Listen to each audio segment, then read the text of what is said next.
On Christmas morning, every child in my mother's house got a gift, except my daughter. I stood there in the living room, surrounded by laughter and shredded wrapping paper, watching my 9-year-old hold back tears while my mother said, loud enough for everyone to hear, "She doesn't deserve to be celebrated." Mila's hands were folded in her lap. Her little fingers were clenched together so tightly I could see the tips turning white. She didn't look up. She didn't speak. She just sat still on the edge of the couch, pretending not to care while every other child unwrapped toys and games in front of her. I felt something twist inside me. I wanted to scream. I wanted to throw something. Instead, I stood there frozen, like I had when I was her age, quiet, small, trained to keep the peace. Benji, my younger brother, looked over at me and then quickly looked away. He had always been good at staying out of things. My mother handed another gift to one of my cousin's boys and smiled as if nothing was wrong. Mila didn't even have a stocking. The silence around her was louder than the holiday music playing in the background. I leaned down and whispered, "You okay?" She nodded without meeting my eyes. That nod, tight, forced, felt like it broke something inside me. She had brought a gift for my mother. She painted it herself, little birds in a winter tree. She was so proud of it. She wrapped it in tissue paper and wrote, "To Grandma," in her neatest handwriting. My mother never opened it. She set it aside like it was junk mail. I kept thinking, why? What could a child do to deserve this? Then the doorbell rang. Everyone went still. It was a little past noon. No one was expecting anyone. My mother frowned. Who would that be on Christmas? She opened the door, and standing there was a man I had never seen before, wearing a heavy winter coat and holding a clipboard. Behind him, 2 people stood with a camera and lights. He looked right past my mother and asked, "Is Mila here?" "We're here for the young hero." That's when everything changed. I didn't want to go. Not really. I told myself it was for Mila, but deep down, I knew it wasn't. It was guilt, obligation. That strange pull we feel toward the very people who've hurt us the most. My mother had invited us to Christmas at her house, and I accepted because I thought maybe, just maybe, things would be different this year. Mila had never spent a full holiday with my side of the family before. She was 9 now, old enough to understand things I used to shield her from. But when she saw the invitation card with the snowflake embossed envelope, her face lit up like she had just been given the key to some magical world. "Grandma invited us?" she asked, eyes wide with surprise. I smiled and nodded, not because I believed it would be good, but because I wanted her to. "She even wrote your name," I said, pointing to the end of the note where my mother had scribbled, "Tell Mila she can come too." Too, like an afterthought. The week before Christmas, Mila spent every afternoon working on a gift for my mother. She had taken a canvas from my art supplies and painted a winter scene, cardinals in a snowy birch tree. It was simple and full of heart. She even made a little wooden frame using popsicle sticks and silver glitter. "She loves birds, right?" she asked me one night. "She used to," I said. I didn't have the heart to tell her that the woman she was painting for never noticed the things made with love. I grew up in that house, a big gray 2-story in the suburbs. From the outside, it looked like a postcard. Wreaths in the windows, white lights strung along the gutters, a glowing nativity set on the front lawn. But inside, it always felt colder than the snow piling up on the sidewalk. My mother, Lorraine, ran her home like a museum. Everything had its place, including emotions, especially emotions. When Mila and I arrived on Christmas Eve, my brother Benji opened the door. He smiled at me, pulled me into a quick hug, and then crouched to say hello to Mila. He was always good to her, even if he didn't know how to stand up to our mother. "Look at you, little artist," he said, pointing to the rolled-up canvas in her hand. "It's for Grandma." She beamed. Benji's smile faltered, just slightly, but he nodded. "She'll love it." Inside, the house smelled like cinnamon and roast ham. Garland curled around the staircase. Candles flickered on every table, and the tree, 12 feet tall and perfectly trimmed, stood glowing in the corner of the living room. Mila's eyes grew big. She'd never seen anything like it. We lived in a small apartment where our tree sat on top of a milk crate and leaned a little to the left. My mother walked in from the kitchen, wearing a red blouse, pearls, and the exact same stiff smile I remembered from every Christmas as a child. She hugged me the way people do when there's an audience. Then she looked at Mila, scanned her up and down, and said, "You've gotten taller." "Hi, Grandma," Mila said, holding out her gift. My mother didn't take it. "Put it by the fireplace. You can hang your coat in the front hall." I took it from her gently and placed it on the side table. As the evening went on, Mila stayed close to me, clearly trying to figure out where she fit in. The other kids, all cousins she barely knew, chased each other around with toy drones and danced to holiday music in the den. Mila watched, unsure whether she was allowed to join. When I encouraged her, she gave it a try, but she kept looking over her shoulder toward my mother, waiting for approval that never came. At dinner, my mother asked Benji about his new job, Uncle Theo about his recent vacation, and our cousin Kelly about her engagement. She didn't ask me a single question. When Mila started to share a story about the coat drive she helped organize at school, my mother interrupted her to pass the butter. Later that night, Mila curled up next to me on the pull-out couch in the guest room. "Mom," she whispered, "do you think Grandma likes me?" My heart cracked. I pulled her in close. "I think Grandma has a hard time showing love, but I like you more than anyone in the world." She rested her head on my arm, quiet for a moment. I just wanted her to be proud. She should be. I'm proud enough for both of us. Outside, snow was falling. Inside, I held my daughter and promised myself that no matter what happened tomorrow, I would protect that soft, bright heart of hers, even if it meant standing up to the very woman who never protected mine. Christmas morning came with the sound of footsteps running through the house. The kids were already up, tearing into gifts under the massive tree in the living room. Laughter echoed down the hallway. Mila sat up beside me, rubbing her eyes. "Do you think Grandma opened my painting?" she asked. "Let's go see," I said, helping her out of bed. We walked into the chaos together. Wrapping paper covered the floor. A pile of presents sat neatly sorted by name in front of each child. I spotted the painting, still wrapped, still resting on the side table where I had placed it the night before. No one had touched it. My mother stood by the tree, coffee in hand, directing the gift distribution like a conductor. She called out names while Benji and Kelly handed out the boxes. Mila and I stood quietly by the doorway. She looked up at me and smiled nervously, the way kids do when they're trying to convince themselves everything will be fine. "Mila's name hasn't been called," she whispered after the third round of presents. I nodded, keeping my voice low. They're probably saving the best for last. But deep down, I knew that wasn't true. 10 more minutes passed. Each cousin received a pile of gifts. Even Theo, who barely showed up to family gatherings, handed his grandson a toy car with a proud grin. Mila still had nothing in her hands. Benji finally noticed and walked over. "Hey, Mom," he said quietly. "Did Mila's gifts get mixed up or something?" My mother didn't flinch. "Number. There aren't any gifts for her." Benji blinked. "What do you mean?" "She doesn't need anything from this house," she said, turning away to refill her coffee. That child is being raised with no discipline and no respect. Rhea lets her speak like she's equal to adults. That's not how we do things in this family. I stepped forward, my voice low and controlled. "Mom, she's a child. She's 9. You don't get to punish her for how you feel about me." "She needs to learn that the world doesn't reward bad behavior."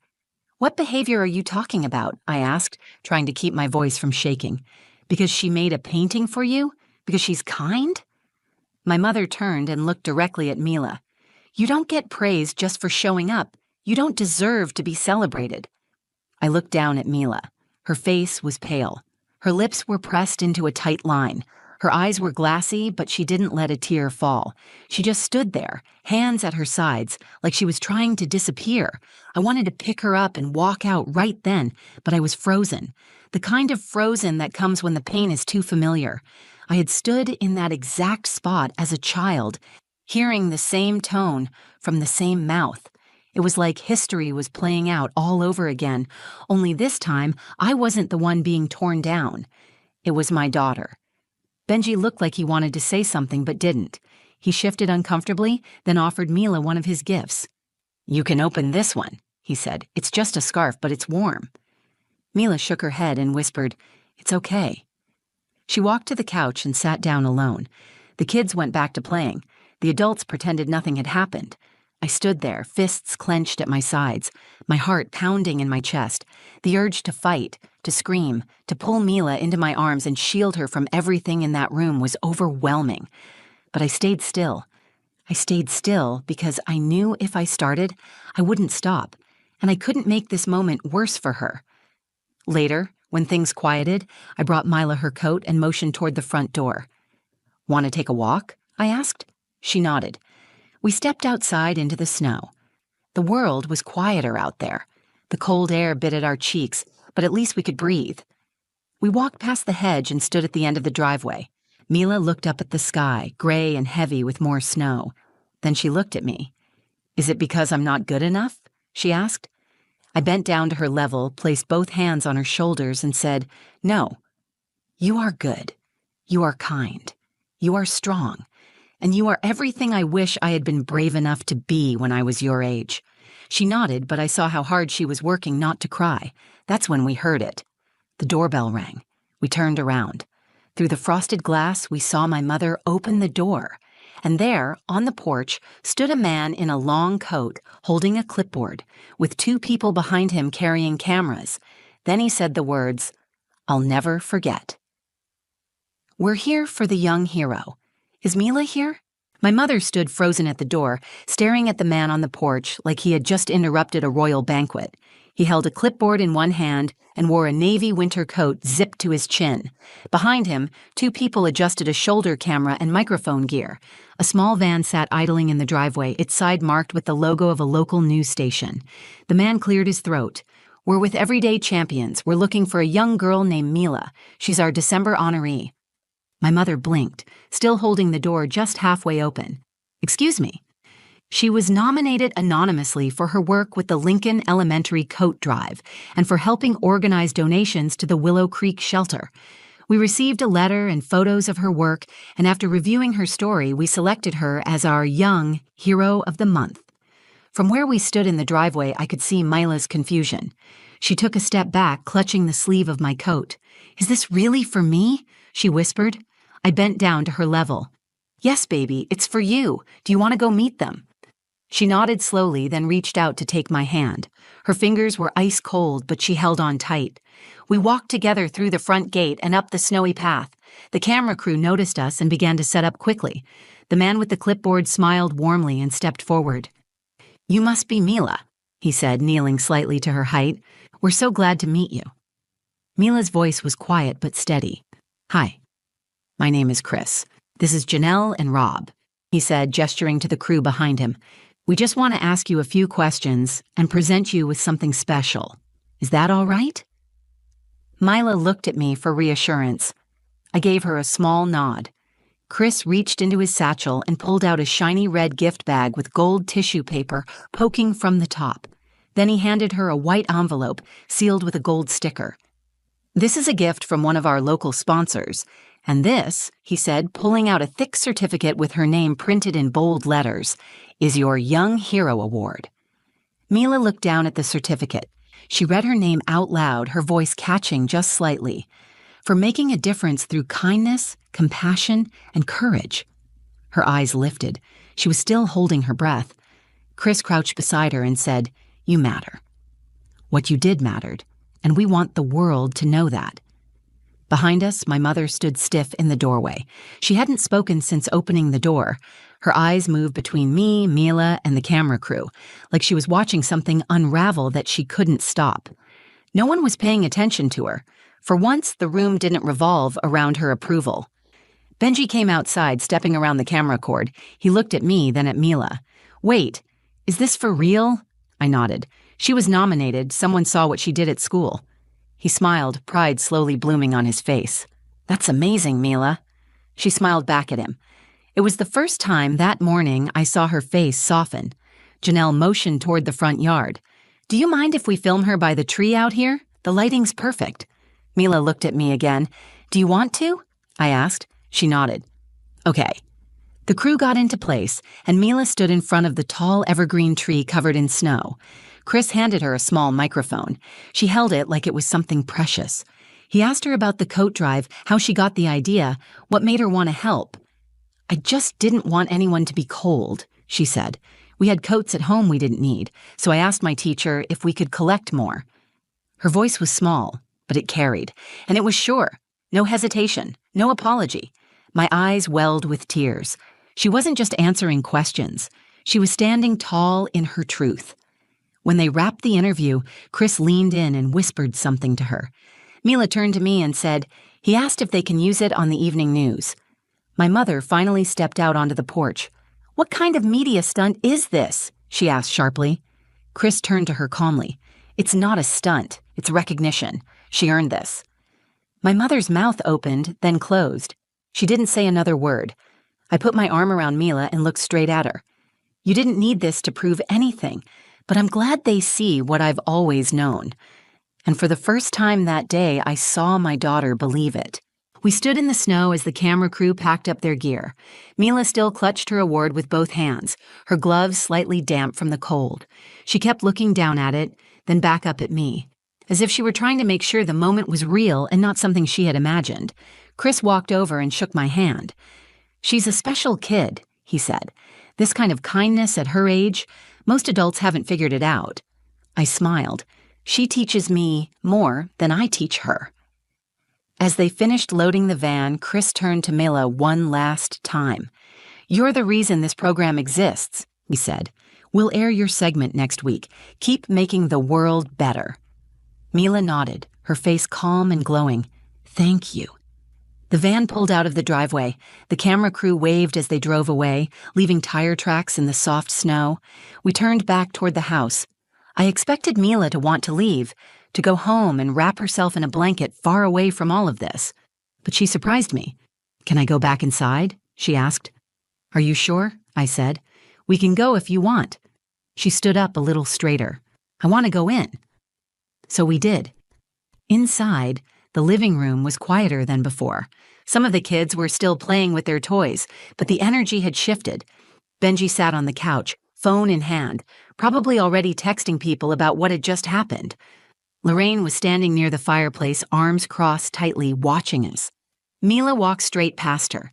She didn't look for approval. She didn't ask permission. She picked up the gift she had painted, the one my mother had ignored, and carried it into the center of the room. "I made this for Grandma," she said to the room, not just to my mother. "I wanted it to be special." Then she walked over to the mantel, carefully unwrapped the painting, and set it against the wall where everyone could see it. The glitter shimmered in the light. The cardinals perched on their white branches looked like they belonged there.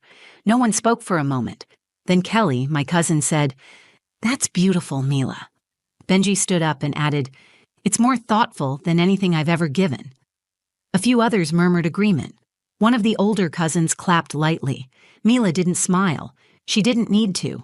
She wasn't performing. She was standing in her worth. Lorraine finally spoke. Her voice was flat. "You didn't need to put that there." Mila turned to her, eyes steady. "I wanted to."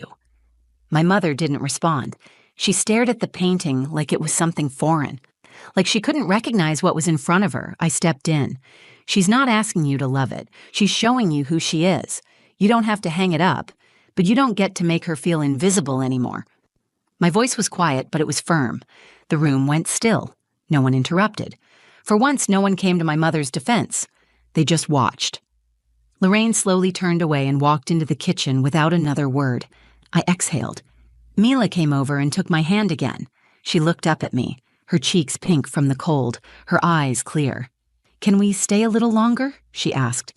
"Of course," I said. She sat down beside her cousins and started building a tower out of toy blocks. Kelly's daughter handed her a small figure to put on top. They began playing like they'd known each other all along. For the first time that day, Mila didn't seem like a guest. She didn't look lost or out of place. She looked like she belonged, not because anyone gave her permission, but because she had claimed the space herself. I stood back, watching her laugh with the other kids, her shoulders relaxed, her joy unfiltered. And I thought about how much strength it took to stay soft in a world that tried to make you hard. She didn't raise her voice. She didn't fight. She just showed up, offered kindness, and held her ground. And somehow, that was louder than anything I could have shouted. My daughter didn't need gifts to be worthy. She didn't need validation from anyone in that house. But in standing tall, in walking back inside, in sharing her heart without apology, she turned the whole day around. She didn't just get recognized, she reminded everyone what grace looks like. That night, after the snow had stopped and the sky cleared just enough to show a few stars, Mila and I sat in our small living room back home. Our tree was lit with soft yellow bulbs, ornaments tilted slightly from where the branches sagged, and underneath it sat a single red box, the one Mila had received from the Everyday Champions crew. She hadn't opened it yet. She sat cross-legged on the rug, her award certificate resting beside her like it was part of her now. I brought her a cup of hot cocoa with extra marshmallows and set it down beside her. "Want to open it now?" I asked. She looked up at me, her eyes tired but still glowing. "Can we do it together?" I nodded, sat down beside her, and watched her carefully unwrap the gift. Inside was a small blue tablet with a silver case. There was also a note tucked under the lid. Mila read it out loud. To Mila, for reminding us all what generosity and courage look like. Keep creating, keep leading, and keep being you. She smiled and closed the box gently. "I think I want to make a website," she said, "for kids who want to do projects like the coat drive. Maybe I can help other schools get started too." I looked at her, amazed, but not surprised. "You already are helping. You've helped me more than you know." She leaned against my shoulder. "Even if Grandma doesn't like me, it's okay." I wanted to tell her that wasn't true, that maybe my mother would come around, that people can change, but I didn't. I told her the truth. She doesn't get to decide your value. She never did. Her love has always come with conditions, and you deserve better than that. Mila nodded once, then closed her eyes and rested quietly. I held her close and let the silence fill the space between us. In the days that followed, the video of her award ceremony aired on the evening news. Her teacher emailed us to say the school planned to present the segment at the next assembly. A few parents from her class reached out, asking if their kids could help with her next donation drive. People saw her. They didn't just see her smile or her politeness or the quiet way she carried herself. They saw her strength, her spirit, the kind of leadership that doesn't shout but still moves people. As for my mother, she never said anything about that day. Not when we left, not in the days that followed. The painting Mila left on her mantel stayed there. I saw it in a photo someone shared from New Year's Eve. Maybe she kept it for show, maybe not, but I didn't ask. I no longer needed her explanation. For years, I had carried the weight of my mother's approval like it was a finish line I could eventually cross. That day in her living room, when she looked at my daughter and said she didn't deserve to be celebrated, something inside me finally gave way. It wasn't rage, it was clarity. I had spent too much of my life shrinking to keep her comfortable. I wasn't going to let my daughter inherit that legacy. Mila changed that, not through confrontation or rebellion, but by simply being who she was, with open hands and a full heart. She reminded me that you don't need permission to be worthy. You don't need a title or a trophy or the right last name. Sometimes all it takes is one person standing in their light to remind everyone else how far love can go when it's given freely. That Christmas didn't turn out the way I imagined. It turned out better. My daughter walked through a room full of indifference and left it shining with grace. She didn't just survive rejection, she transformed it. And that, more than any wrapped box under any tree, was the gift. If this story moved you, if it reminded you of someone brave, someone overlooked, or someone who shines in quiet ways, please share it. There are so many kids like Mila in the world, kids who give more than they take, who love even when they're not loved back. Let's make sure they're seen. Let's make sure their light spreads. If you've ever felt unseen or made to feel small by the people who should have protected you, I hope Mila's story reminds you of one thing. Their inability to love you properly was never a reflection of your worth. Thank you for watching. If you found value in this story, give it a like. Share it with someone who needs to hear it, and drop a comment below. I'd love to hear your thoughts or similar experiences. And if you want more real, emotional stories like this, hit that subscribe button and turn on the notifications so you don't miss what's coming next. You are seen, you are worthy, and your story matters. I'll see you in the next one.